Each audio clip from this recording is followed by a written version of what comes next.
Anne-Laure Daillé, et donc vous parlez, vous pouvez comprendre, vous parlez le langage des oiseaux, si on peut dire, mais pas n'importe quel animal, je suppose. Eh bien si, ça va de la fourmi à la baleine. Du serpent, c'est ça. J'en fais régulièrement, par exemple pour les moustiques, les mouches ou les fourmis. Les animaux vous parlent. Moi je leur parle aussi, ils écoutent, ils répondent. Mais alors c'est un talent qui s'est perdu. Alors c'est une capacité. Est-ce que l'humanité devait l'avoir initialement et ça s'est perdu? Il n'y a que vous. On l'a tous, même quand on est bébé, en fait, on n'a pas le langage verbal. Et du coup, on développe ces moyens de communication, cette fonction de communication. Et après, comme on apprend à parler avec l'école, les amis, la famille, on met ça de côté. L'apprentissage du langage nous fait perdre ce contact. Voilà, c'est ça. En général, les gens le perdent. Il y en a qui arrivent à le garder quand même sur le long terme. Mais en général, on le perd et c'est assez facile à retrouver. C'est comme le vélo. Vous voulez dire que vous pouvez aider les gens à avoir cette capacité, à réveiller cette capacité. Ah bon? Ah d'accord. Et alors vous amenez quelques animaux là sur place Alors juste sur photo parce qu'effectivement, je limite quand même à 8 élèves à chaque fois. Oui. Mais même 8, s'il y en sur a photo, d'autres qui ont des chevaux, etc. C'est délicat à faire amener dans un. Mais alors sur photo, on peut communiquer avec l'animal sur photo? Oui, parce qu'on est sur un plan qui est subtil et du coup il n'y a pas cette notion de distance. C'est pour ça que je fais des ateliers. D'espace-temps, il n'y a pas. Donc on ça vous peut a étonné, communiquer c'est avec ça? l'animal. Moi, par exemple, je travaille régulièrement avec la SPA de Guadeloupe. Ça vous étonne? Pardon? Pour des bénévoles qui sont à la SPA de Guadeloupe, Oui. qui sont quand même loin, et ça marche tout aussi bien. Oui, il n'y a pas cette notion de distance, d'espace-temps, de ne pas bloquer. Mais alors qu'est-ce qu'ils nous disent les animaux? Ils nous parlent de nous ou ils parlent d'eux-mêmes? Alors ça dépend des problématiques. C'est le même. Certains animaux vont être d'excellents alerteurs pour justement transmettre un message pour leurs gardiens. Alors j'emploie le terme gardien parce que propriétaire peut mettre. Et on va sur la psychologie. Et il y a d'autres animaux où c'est un problème pour eux et donc ils vont parler de ce qui les concerne eux, de ce qu'ils aimeraient. Ça peut être du très basique, par exemple la litière qui est pas, c'est pas les grains qu'ils veulent ou des croquettes. C'est complètement aléatoire. Quand on a un animal avec qui on sent qu'il y a une tension, il faut savoir qu'est-ce qui le chagrine, On a la possibilité, du coup, par la communication animale, de répondre au pourquoi un animal agit comme ça. Alors qu'un vétérinaire va essayer de donner sur un chien agressif, admettons, un traitement pour le calmer. Un comportementaliste va plus recadrer et donner une nouvelle habitude. Ça peut nous permettre de répondre au pourquoi il agit comme ça. Mais ce langage, c'est un langage qui passe par le français, je ne sais pas, par exemple. Alors, en fait, concrètement, c'est une onde. L'animal nous envoie une onde et nous, on se met en état de réceptivité comme une radio. On va réceptionner cette onde et c'est notre cerveau qui va faire le switch et la traduction. Soit on aura une image, soit on aura un son, soit on aura des ressentis physiques, émotionnels. On a tout un panel comme ça, du goût, du toucher, on a vraiment tout le panel qui est développé. Mais pour poser une question un peu basique, qu'est-ce qui distingue l'homme de l'animal alors? Pas grand-chose. C'est là où on se rend compte qu'on est complètement identiques. Et la communication animale, moi j'ai des personnes qui viennent se former, non pas pour pratiquer ensuite sur animal, mais pour pratiquer avec un nourrisson, des personnes autistes ou des personnes qui ont Alzheimer ou qui sont dans le coma. Ah, voilà. Ça permet justement, c'est un contact oui. d'âme à âme. Par exemple, moi j'ai une amie qui a un enfant autiste. On pourrait apprendre des choses sur lui. Oui. Ce serait intéressant ça. Il y a de plus en plus de moyens et de méthodes qui se développent justement pour parler ou Ah oui, échanger. Voilà un bon sujet là.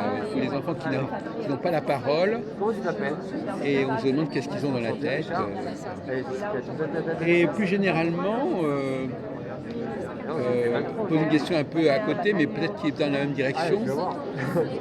Imaginons par exemple quelqu'un on veut savoir ce qu'il a dans la tête. Est-ce qu'on peut vous le demander? Alors on peut, moi je Là, sais ça parle que- pas d'animal, là. ouais, pendant un moment, je commençais à capter les pensées de mes amis, par exemple. Oui. En soirée, s'il y avait un restaurant, je commençais à couper. Et j'ai appris aussi à couper et à dire non, parce que la personne, si elle n'est pas demandeuse, bah, j'ai pas à rentrer dans son jardin secret et à être dans sa tête sans qu'elle me le demande. Ah oui.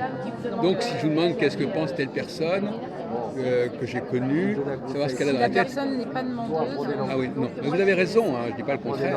après c'est mon éthique, il y en a peut-être d'autres qui passent pas. Ah, de toute façon, il n'y a pas beaucoup de gens qui sont capables de faire ça. Si, c'est vrai que si, quand même, les voyants, normalement, ils sont capables de dire des choses sur une personne en disant la photo. Vous ne le feriez pas, vous. Moi, je suis pas voyante. C'est-à-dire que je considère que je suis médium parce que je peux communiquer avec l'au-delà. C'est-à-dire les animaux défunts ou les défunts humains, je communique avec eux. Voyant, pour Justement, moi, c'est alors, plus, à ce sujet, voir l'avenir des question un peu bateau, qu'est-ce qui se passe? Comment vivent ces gens-là dans l'autre monde? Voilà. Comment ça se passe de l'autre côté? Bah, c'est vachement bien. Ah bon? En tout cas, pour les animaux, c'est vraiment le petit paradis. Quand ils sont morts? Ouais. Ah bon? En fait, une fois qu'un animal décède, il y a 7 jours pendant lesquels ils vont être pris en charge de l'autre côté pour être nettoyés des blessures physiques, émotionnelles. Et après ces 7 jours, la plupart décident de transiter vers ce qu'on pourrait appeler le paradis. Et il y en a quelques-uns qui décident de rester quand même à nos côtés pour vérifier que tout se passe bien, etc. Ouais. Mais Ils se restent attachés. il n'y a pas d'âme errante comme pour les humains, parce que là, c'est le mental qui nous fait dire non, mais je suis encore attaché à la matière, j'ai pas fini ça, ou j'ai pas réglé telle problématique, et après, ça devient des âmes errantes. Mais enfin, cela dit, donc, comment se passe la vie quotidienne, si on peut dire de quotidien, le temps, comment passe le temps pour quelqu'un qui est passé de l'autre côté? Est-ce que vous avez des lumières sur ce sujet? Pas tant pour les humains, parce que c'est vrai que quand j'ai des contacts humains comme ça, défunts qui viennent, en général, je ne prends pas de message, je les aide à monter rapidement, mais c'est tout. Donc C'est plus pour les animaux. Alors, les Là, animaux, j'ai- donc finalement, ils meurent et ils vont continuer à... On va s'occuper d'eux, ils vont faire quoi? Ils vont avoir un maître de l'autre côté? Non, c'est vraiment fini. entre eux. Ah oui. Et après, il y a quand même ce lien entre leurs gardiens du temps de leur vivant Oui. avec eux. Ce lien est toujours effectif. C'est un lien d'amour qui n'est pas détruit. Et ils vont dans le veiller temps. sur leur gardien ou ils vont comment ouais, quand le gardien meurt, ils vont le rejoindre? Alors, normalement, on ne les retrouve pas au même endroit parce que c'est à peu près cloisonné quand même. Ah oui, quand même, voilà. Mais effectivement, on peut le retrouver temporairement, de temps en temps, lui faire des petits coups. Ouais. Par contre, tu peux aller voir mon copain, lui. Mais non, c'est vraiment un endroit où on n'a pas à s'inquiéter d'eux. Ils sont vraiment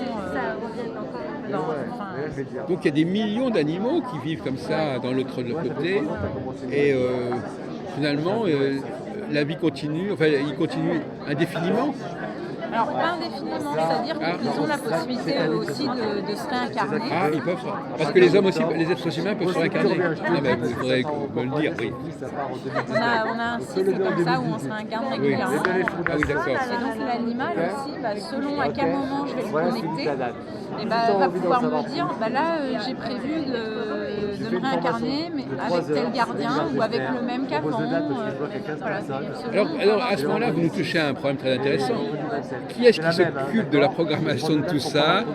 Si j'ai prévu, ça veut dire que je suis allé contacter une instance qui va s'occuper de ma réincarnation. Enfin, ça paraît très administratif, tout ça. Est-ce qu'ils ont des ordinateurs? Vous savez pas très bien. Alors par contre, je sais que là-haut, ils sont très branchés technologie parce que régulièrement, j'ai des aides qui viennent, mais par la technologie. Mais à votre avis, cette technologie, ils l'avaient avant notre technologie?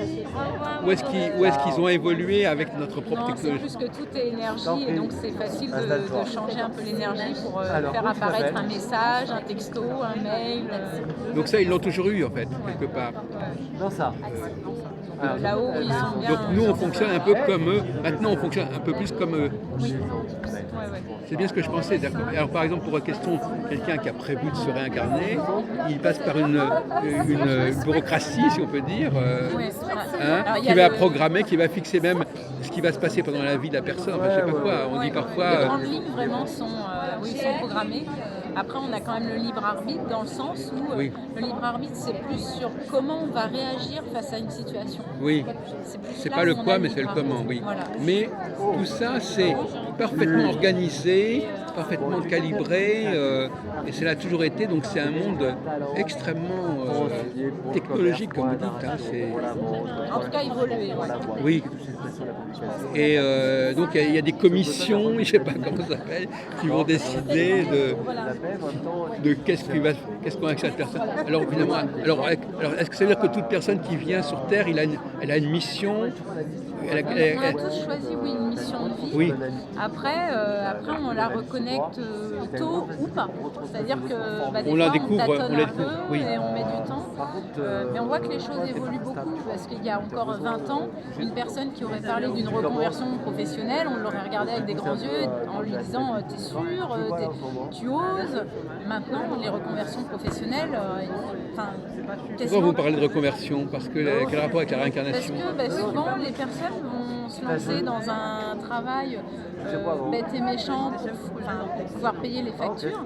Et à côté, il y a leur mission de vie qui n'est pas remplie.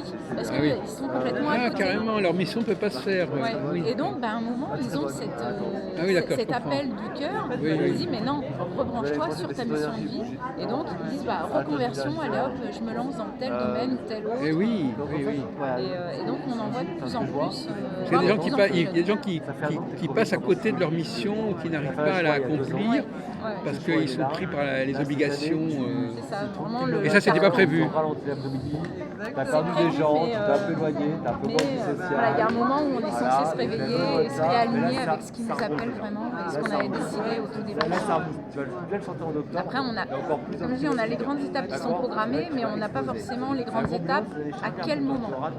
C'est-à-dire que là aussi, c'est encore du libre arbitre. Mais vous ne pouvez pas aider la personne à trouver ça. Vous faites partie de votre compétence. Non, ça fait pas partie. Je pourrais, mais parce que j'ai appris à le faire, mais c'est pas. Et l'animal, alors l'animal lui aussi, il va avoir des choix à faire. Il va choisir, il va exprimer qu'est-ce qu'il en croit et de quelles conditions. Mais alors, c'est des trucs qui lui font plaisir ou c'est des choses qui vont le faire évoluer? C'est quoi exactement? Pas forcément qui lui font plaisir, mais qui font évoluer. Oui. Donc c'est pas forcément ce qu'il veut faire, c'est aussi ce qu'on a décidé qu'il ferait, non?